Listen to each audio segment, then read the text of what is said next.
जनता सदमे में और सुशासन बाबू गुस्से में। जी हां, एक तरफ जहां मौसम का पारा गिरता नजर आ रहा है, वहीं बिहार की सियासी राजनीति का पारा चढ़ता नजर आ रहा है। बिहार में बढ़ते अपराध के कारण जहां जनता सदमे में है, वहीं नीतीश कुमार भी परेशान और हैरान है। विरोधी दल बढ़ते अपराध को लेकर मुख्यमंत्री पर प्रहार किए जा रहे हैं। वहीं मुख्यमंत्री नीतीश कुमार लाचार और बेबस नजर आ रहे हैं। जहां जा रहे हैं वहीं भड़क जा रहे हैं, कभी पत्रकारों पर तो कभी विपक्षी पार्टियों पर। आखिर क्यों इतने परेशान हैं नीतीश कुमार?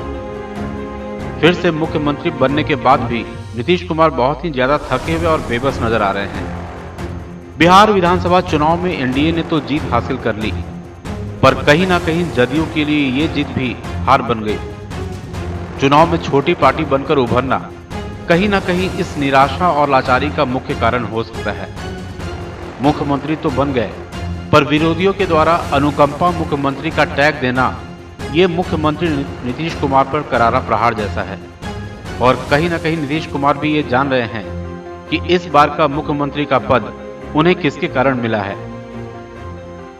जिस तरीके से बिहार विधानसभा चुनाव में भाजपा बड़ी पार्टी बनकर उभरी, उसके कारण नीतीश जी के चेहरे पर परेशानियों की लकीर खिंच गई और वे अपने आप को कठपुतली की तरफ फील करने लगे, जो बीजेपी के द्वारा नचाए जा रहे हैं, जिसके कारण इनका मन पूरी तरह से आहत है और सारी दर्द की दास्तां इनके चेहरे से प्रतीत हो रही है। एक समय था जब यही नीतीश कुमार अपने विरोधियों के छक्के छुड़ाए थे और अपने दम पर अपनी सरकार चलाते थे, किसी के प्रेशर में आकर नहीं। आज इनको अपने मुंह बोले बड़े भाई लालू यादव की बहुत याद आ रही होगी, पर यहां भी वे अकेले हैं। राजद का सारा कमान अब तेजस्वी के हाथों में है। ऐसे में नए युवक की नई सोच नीतीश जी की सोच से बिल्कुल अलग है। ऐसे में शायद नीतीश जी को ये बात भी परेशान कर रही है कि अगर इन्होंने बीजेपी से बगावत की तो कौन उनका साथ देगा, क्योंकि तेजस्वी अगर साथ भी देंगे तो अपने शर्तों पर है। तो ऐसे में इस समय की राजनीति परिवेश में ये बिल्कुल अकेले हैं। अब ये समय पे छोड़ देते हैं कि बिहार के मुख्यमंत्री नीतीश कुमार का अकेलापन कब खत्म होगा। आप लोग इसके साथ अपराध की तुलना मत करिए। अपराध पर जितनी कार्रवाई हो रही है इसको भी भूलिए मत। और ये दुखद है कि किसी की हत्या होती है, और आप जान लीजिए कि हत्या का कोई ना कोई कारण तो होता ही है, और उसी को पुलिस लगती है पूरे तरफ से इन्वेस्टिगेट करने में, और उसके बाद उस सही आदमी को, जो अपराधी है, उसको पकड़ लेती है। तो अभी जो घटना घटी है उस पर जिस तरह से काम हो रहा है, जैसे ही घटना घटी है हमने खुद डीजीपी से पूछा और बात किया। ये लोग स्पेशल टीम बना करके देख रहे हैं, लेकिन आप जान लीजिए कि ये किसी से परमिशन लेकर के करता है। और आपको किसी को मालूम है? अगर मालूम है तो बताइए प्लीज। अगर कहीं से भी पता चले कि किसका मर्डर किसने किया, आपको अगर कहीं से कोई संदेह और कोई अब मिलता है तो बताना चाहिए ना। लेकिन नहीं, ये सवाल, आपका सवाल बिल्कुल गलत है। आपका सवाल अनुपयुक्त है, मैं कह रहा हूं। और अच्छी तरह जान लीजिए कि आप इस तरह से पुलिस को डिमोरलाइज मत करिए। और पुलिस पूरे तरह से काम कर रही है, और जो भी पुलिस वाला अगर अपने काम को नहीं निभाता है उस पर भी कार्रवाई होती है। आप जरा गौर करके देख लीजिए, पहले क्या होता था, हम आप ही से पूछते हैं, क्या था 2005 के पहले? क्या था? कितना हिंसा, कितना अपराध, किस तरह से होता था? आज वो स्थिति है, आज वो स्थिति है। पूरे बिहार, पूरे देश का हर साल का फिगर प्रकाशित होता है अपराध के आंकड़े का। बिहार अपराध के मामलों में 23वें नंबर पर है।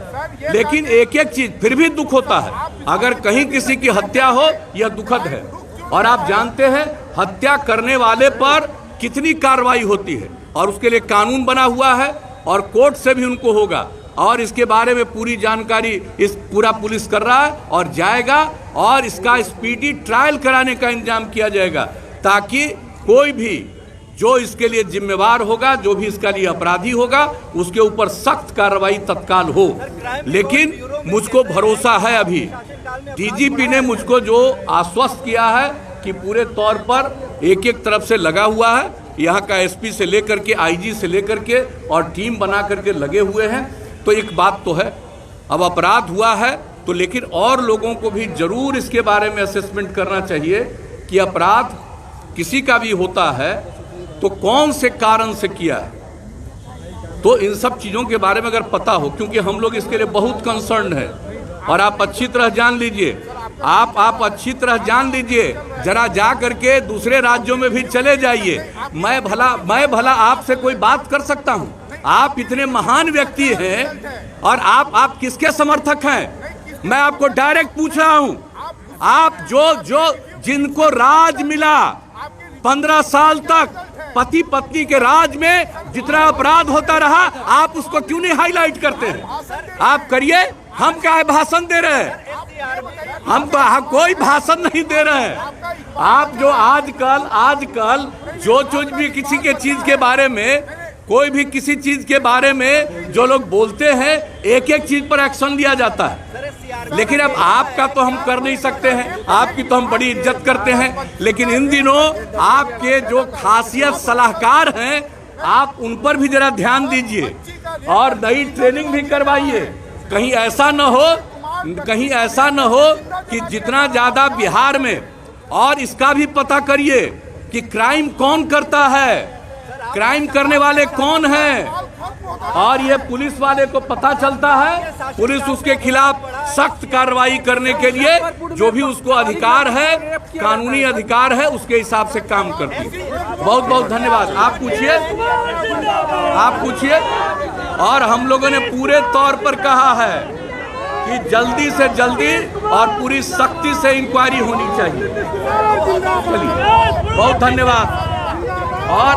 और ये अटल पथ का आज जो एक हिस्से का निर्माण हो गया है, आज इसके लिए मैं पथ निर्माण विभाग को, माननीय मंत्री जी को और इनके तमाम अधिकारियों को इसके लिए मैं विशेष तौर पर बधाई देता हूँ। बिल्कुल एक चीज नहीं छोड़ा जाएगा, पूरा पुलिस पूरे तौर पर जांच कर रही है, छोड़ा कैसे जाएगा? अपराधियों को जानकारी है, पुलिस को जानकारी, एकदम पुलिस को जानकारी दे, हम कह देते हैं। नहीं, हम कह देंगे। ये चूंकि इन्वेस्टिगेशन का जो काम है, ये काम संवैधानिक रूप से पुलिस का काम है, इसलिए कोई भी सूचना मिलती है जरूर पुलिस को बताइए। आपसे हम आग्रह करेंगे और हम कह देंगे,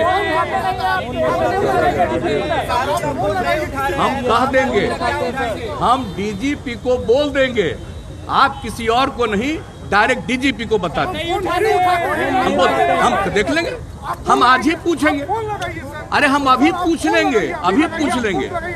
हम मोबाइल लेके तो चलते नहीं है कि हम पूछ ले। आप लगाइए, आप आइए।